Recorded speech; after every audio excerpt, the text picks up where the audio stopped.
శ్రీ గురుభ్యో నమ. 9వ అధ్యాయం 5వ శ్లోకం.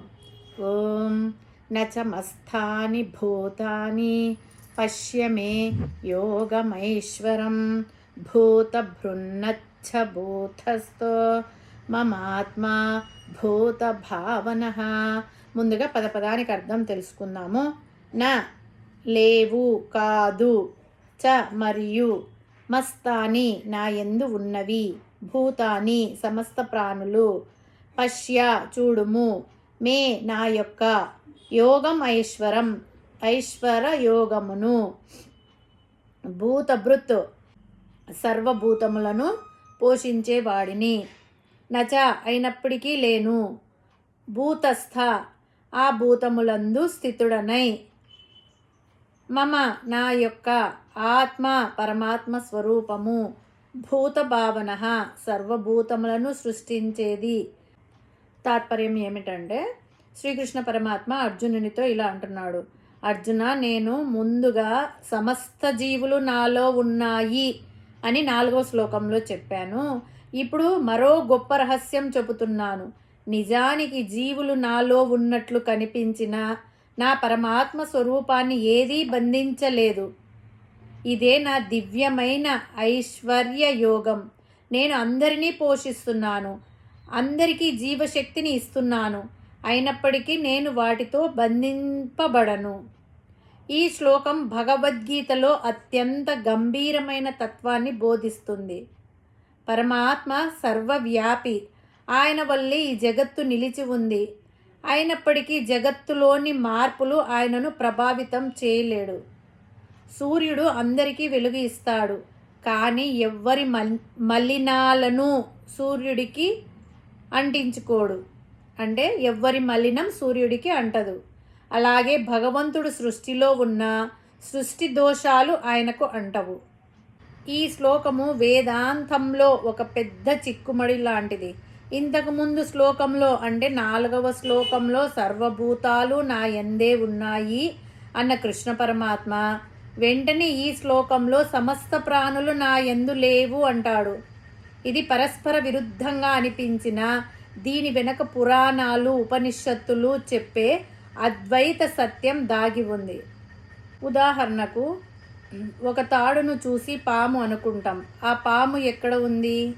తాడుపైనే ఆధారపడి ఉంది. తాడు లేకపోతే పాము అనే భ్రమ లేదు. ఆ కోణంలో చూస్తే పాము తాడునందు ఉంది, కానీ వెలుతురు వేసి చూస్తే అక్కడ పామే లేదు, ఉన్నదంతా తాడే. కాబట్టి పాము తాడులో లేదు. అలాగే ఈ సృష్టి అంతా భగవంతుడనే అధిష్టానంపై కనిపిస్తున్న భ్రమ అంటే మాయ.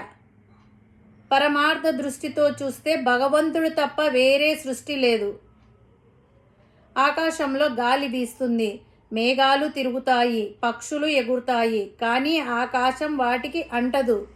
మేఘాలు వర్షించినా ఆకాశానికి ఏమీ కాదు. భగవంతుడు ఆకాశం లాంటివాడు, సృష్టి మేఘాల లాంటిది.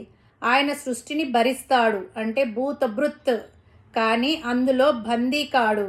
నచభూతస్థ. ఈ శ్లోకాన్ని ద్వైత దృష్టితో కాకుండా అద్వైతంతో అన్వయించుకోవాలి. అంటే శంకరాచార్యుల వారు చెప్పినట్టు బ్రహ్మ సత్యం, జగత్ మిథ్య, ఏకమివ అద్వితీయం. బ్రహ్మ అంటే సత్య పదార్థమైన బ్రహ్మ ఒక్కడే, రెండు కాదు. కంటికి కనపడే జగత్తంతా మిథ్య అంటే భ్రమ. ఈ అనంత విశ్వమంతా ఆ బ్రహ్మ నిండి ఉన్నాడు. అంటే ఆ పరమాత్మ లేని చోటు లేదు. దీన్ని స్వప్నంతో కూడా పోల్చి చెప్పవచ్చు. స్వప్నంలో మనము ఉంటాము, మెలకువ రాగానే స్వప్నం ఉండదు, అందులో మనం ఉండము, అంతా మాయ. ఇక్కడ అంతే. కాకపోతే సృష్టిని బ్రహ్మగాను, స్థితిని విష్ణువుగాను, లయాన్ని శివుడిగాను నెరవేరుస్తూ ఏవీ తనకు పట్టనట్టు ఉన్నాడు పరమాత్మ.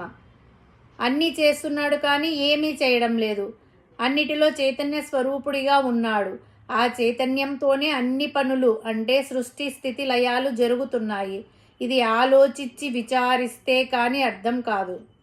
బంగారు ఆభరణాలు రకరకాలు ఉంటాయి, వివిధ రూపాలలో ఉంటాయి.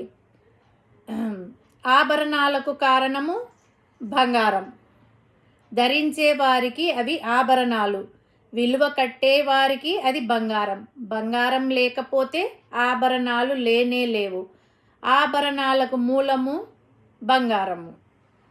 అలాగే కంటికి కనిపించే ఈ అపరా ప్రకృతి కూడా మనకు వివిధ రూపాలలో, ఆకారాలలో, పేర్లతో, లక్షణాలతో, స్వభావాలతో కనిపిస్తుంది. నిజానికి ఈ ప్రకృతి అంతా పరమాణుమయం. కంటికి కనిపించని పరమాణువులతో నిండి ఉంది. అది ఘనీభవించి సాంద్రీకృతమై మనకు వివిధ ఆకారాలతో కనిపిస్తున్నాయి. ఈ శ్లోకంలో పరమాత్మ యోగమైశ్వరం అని అన్నాడు. ఇది అంతా నా యోగం, ఐశ్వరం అన్నాడు. పశ్యమే అన్నాడు. అంటే ఈ విషయాన్ని నా యొక్క యోగ మహిమగా తెలుసుకో, చూడు. కానీ మామూలు దృష్టితో చూడకూడదు. మామూలు దృష్టితో చూస్తే వివిధ రూపాలతో కనపడే అపరా ప్రకృతి విచారించి చూస్తే అంతా మిథ్య. అందుకే జగన్మిథ్య అని అన్నారు. ఈ యోగాన్ని రాజగుహ్యము అంటే బాగా విచారించి చెప్పితే కానీ అర్థం కాని యోగము అని అన్నారు. కొంచెం కొంచెంగా అర్థం చేసుకోవడానికి ప్రయత్నం చేద్దాం. ఎలాగంటే మనము స్టీల్ గిన్నెల షాపుకి వెళ్తాము. గిన్నెలు చూపించండి అంటే వారు గిన్నెలు చూపిస్తారు. ఆయన ఒక పెద్ద గిన్నె తీసుకొని వస్తాడు. ఆ పెద్ద గిన్నెలో ఒక గిన్నె, దానిలో ఒకటి, ఇంకొకటి, దానిలో ఇంకొకటి, అనేక చిన్న చిన్న గిన్నెలు ఉంటాయి. మనకు ఏ సైజు నచ్చితే ఆ గిన్నె తీసుకుంటాము. ఇందులో ఉన్న సూక్ష్మం గ్రహించండి. ఒక పెద్ద గిన్నెలో చాలా చిన్న చిన్న గిన్నెలు ఉన్నాయి, కానీ ఏ చిన్న గిన్నెలో కూడా ఆ పెద్ద గిన్నె లేదు. అలాగే ఈ అనంత విశ్వంలో ఉన్న చరాచర జీవరాశులలో పరమాత్మ నిండి ఉన్నాడు, కానీ ఆ అనంతుడైన పరమాత్మ ఈ చిన్న చిన్న జీవరాశులలో లేడు. ఇలా అర్థం చేసుకుంటే ఈ విషయం సులభంగా అర్థమయ్యే అవకాశం ఉంది. హరి ఓం తత్సత్.